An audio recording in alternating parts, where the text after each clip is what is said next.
Pakistan would like to align itself with the statement delivered by the distinguished permanent representative of Italy on behalf of the Uniting for Consensus group. Let me start by thanking you, Ambassador and Chair, for convening this 6th meeting of the IGN and for circulating the revised co-chairs elements paper. We would like to greatly acknowledge your splendid stewardship of the work of the IGN during the 79th session of the General Assembly. During the course of the year, we have engaged in constructive and frank discussions on both the areas of convergence and divergence. I would like to underscore that the elements paper reflects the Chair's understanding of the convergences and divergences among member states on the issue of Security Council reform and may serve as a working reference to identify further convergences and common ground while maintaining the official positions of various groups and states. We believe that if adequate time had been provided to reflect on this paper, a more informed discussion could have taken place. I would like to make the following observations in my national capacity. 1. On the introductory part of the elements paper, which refers to the Pact for the Future, we are of the view that a correct interpretation of the Pact should have been reflected. The suggested tone from the referred document should not be interpreted or converted to some language or a proposed line of action as some definitive course of future approach that does not correspond to the Pact for the Future. And this brings me to the next point. We strongly feel that the formulation related to the consolidated model in the introductory part has not been reflected in the true spirit of the Pact for the Future. The language that consolidated model is now a clear objective for the IGN is somewhat prescriptive, which is contrary to the spirit of the Pact. Clearly, the Pact clearly states that a consolidated model must be developed based on convergences among the 5 clusters and models presented by the member states. Let me recall that IGN is the only platform for discussions and negotiations on Security Council reform. The mandate for the IGN has been given by the General Assembly itself. And in this regard, 2 documents form the bedrock of our process. That is, Resolution 5330 and Decision 62/557. Our process should be tightly anchored on these documents. We therefore propose that necessary changes be made in the paper. Thirdly, we believe that paragraph 7 of the elements paper on the review clause needs rewording to reflect a balanced manifestation of the discussions. In its current shape, it incorrectly states that the member states support the inclusion of a review clause in the reform of the Security Council.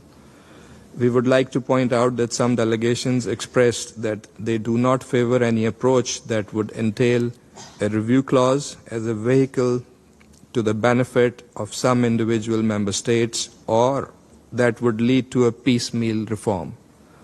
Fourthly, a correction is required in the paragraph 18 related to the presence of new members in the Council. It is important to recall that the criteria provided for in Article 23.1 of the United Nations Charter refer only to non-permanent members. We would therefore propose adding the qualifier elected after the words new to avoid any misunderstanding. Fifth, under the divergences in section 1 of the paper, we would like to highlight that besides the UFC, the African and the Arab groups, which you have mentioned in your paper, there are several other individual member states, including some permanent members, who have advocated that a prior agreement should be reached on the principles of the reform before proceeding to text-based negotiations. Any precipitate move to the so-called text-based negotiations will be detrimental to the progress we have made in expanding the areas of convergence. Sixth, on the categories of membership, we strongly suggest modification of the language that says a significant number of delegations argue that the enlargement should include expansion in both the permanent and non-permanent seats. This is based on faulty arithmetic and logic, as many states have yet to express their positions, and some countries that have expressed their views belong to more than one group, thus making it inappropriate to use the word significant. Besides, different variations or characteristics of permanent seats are being advanced that do not reflect common position or same understanding. They cannot obviously be lumped together. Seventh, we acknowledge that there has been overall agreement on the need for equitable representation of certain cross-regional groups. However, while listing them in the elements paper, a footnote has been added stating that OIC is a faith-based organization. Let me clarify that OIC is the second largest organization after the United Nations, which has called for its due intergovernmental representation in a reformed Security Council. We note that the Pact for the Future, while mentioning the issue of representation of cross-regional groups, does not label any organization as faith-based. Last, we need to accurately reflect the differences in approach about the permanent seats between countries which seek the seats for themselves and the African desire for adequate representation, which is a demand on behalf of the entire continent endorsed by the African Union.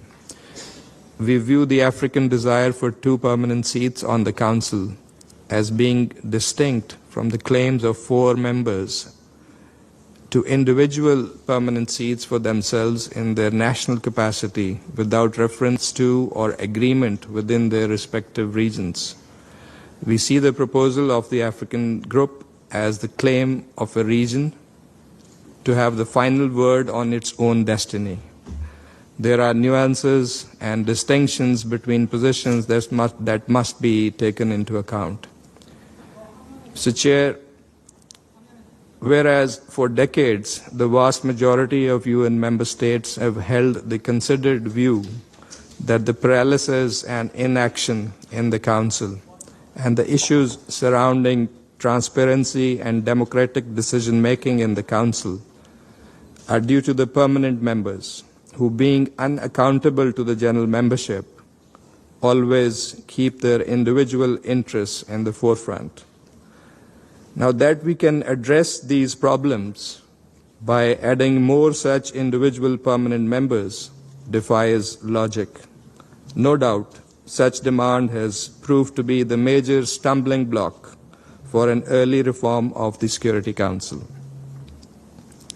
In conclusion, Mr. Chair, we once again commend your work. We hope that due consideration will be given to our suggestions to have the elements paper accurately reflect the state of play. IGN is the sole format in which we should promote the discussions on Security Council reform. We should do our best to promote early agreement, but there is no artificial deadline or time limit to reach a consensus on reform. A conclusion depends on when we can get an agreement on a proposal which enjoys the widest possible political agreement of member states. I thank you.